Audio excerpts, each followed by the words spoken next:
Helicopter യാത്രയിൽ 2 വ്യത്യസ്ത വിശദീകരണവുമായി മുഖ്യമന്ത്രി വി.ടി. സതീശൻ. നിക്ഷേപകരെ കാണാൻ പോയെന്ന് തിങ്കളാഴ്ച അദ്ദേഹം മാധ്യമപ്രവർത്തകരോട് പറഞ്ഞു.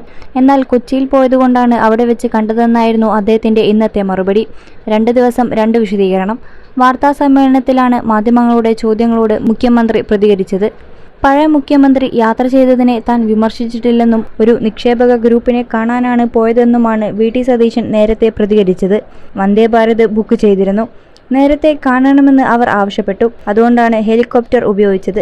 യാത്ര ചെയ്താലും ഇല്ലെങ്കിലും 80 ലക്ഷം കൊടുക്കണമെന്നും മുഖ്യമന്ത്രി പറഞ്ഞു. താൻ പാർട്ടി സമ്മേളനത്തിൽ പോയിട്ടില്ല. ഔദ്യോഗിക ആവശ്യത്തിനാണ് പോയത്. സർക്കാരിന് ഗുണകരമാകുന്ന കാര്യത്തിനാണ് പോയതെന്നും മുഖ്യമന്ത്രി പറഞ്ഞു. എന്നാൽ നിക്ഷേപക ഗ്രൂപ്പിന്റെ പേര് എന്താണെന്ന മാധ്യമങ്ങളുടെ ചോദ്യത്തിന് കൃത്യമായ മറുപടി നൽകാൻ വി.ടി. സതീശൻ തയ്യാറായില്ല. ഇനി അവരെ കൂടി വലിച്ചിഴക്കണോ എന്നായിരുന്നു മറുപടി. അത് നിങ്ങളോട് പറയേണ്ട ആവശ്യമില്ലെന്നും മുഖ്യമന്ത്രി പ്രതികരിച്ചു. സംസ്ഥാനത്ത് കാലവർഷക്കെടുതിയിൽ ഇതുവരെ 26 മരണങ്ങൾ റിപ്പോർട്ട് ചെയ്യപ്പെട്ടതായി മുഖ്യമന്ത്രി വി.ടി. സതീശൻ. 11 പേർക്ക് അപകടം പറ്റിയിട്ടുണ്ട്. 4 പേരെ കാണാതായിട്ടുണ്ട്. സംസ്ഥാനത്ത് 462 ദുരിതാശ്വാസ ക്യാമ്പുകളാണ് പ്രവർത്തിക്കുന്നത്. 21 ലക്ഷത്തോളം സന്തുഷ്ടരായ ഉപഭോക്താക്കളും 2 ലക്ഷത്തോളം തിമിര ശസ്ത്രക്രിയകളും പൂർത്തിയാക്കിയ മലബാറിലെ ഏക കണ്ണാശുപത്രി ആൻസലാമ eye hospital, hospital road, Perinthalmanna. ആകെ 27,048 പേർ ക്യാമ്പിലുണ്ട്. 1882 ഹെക്ടർ കൃഷി നഷ്ടമുണ്ടായിട്ടുണ്ട്. പ്രാഥമിക റിപ്പോർട്ട് അനുസരിച്ച് 66.44 കോടി രൂപയുടെ നഷ്ടമുണ്ടായതാണ് വിലയിരുത്തൽ. 23,537 കർഷകരെ മഴക്കെടുതി ബാധിച്ചിട്ടുണ്ടെന്നും മുഖ്യമന്ത്രി വാർത്താസമ്മേളനത്തിൽ പറഞ്ഞു. മഴക്കെടുതിയിൽ മരിച്ചവരുടെ കുടുംബത്തിന് 8 ലക്ഷം രൂപ ധനസഹായം നൽകും.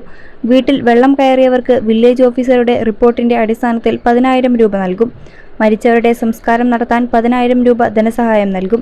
നേരത്തെ വീട് പൂർണ്ണമായും നശിച്ചവർക്ക് വീട് നിർമ്മിക്കാൻ നൽകിയിരുന്നത് 4 ലക്ഷം രൂപയാണ്. അത് 6 ലക്ഷം രൂപയായി വർദ്ധിപ്പിച്ചു. വീടും സ്ഥലവും പൂർണ്ണമായി നഷ്ടപ്പെട്ടവർക്ക് സ്ഥലം വാങ്ങി വീട് വെക്കാൻ നേരത്തെ നൽകിയിരുന്നത് 10 ലക്ഷം രൂപയാണ്.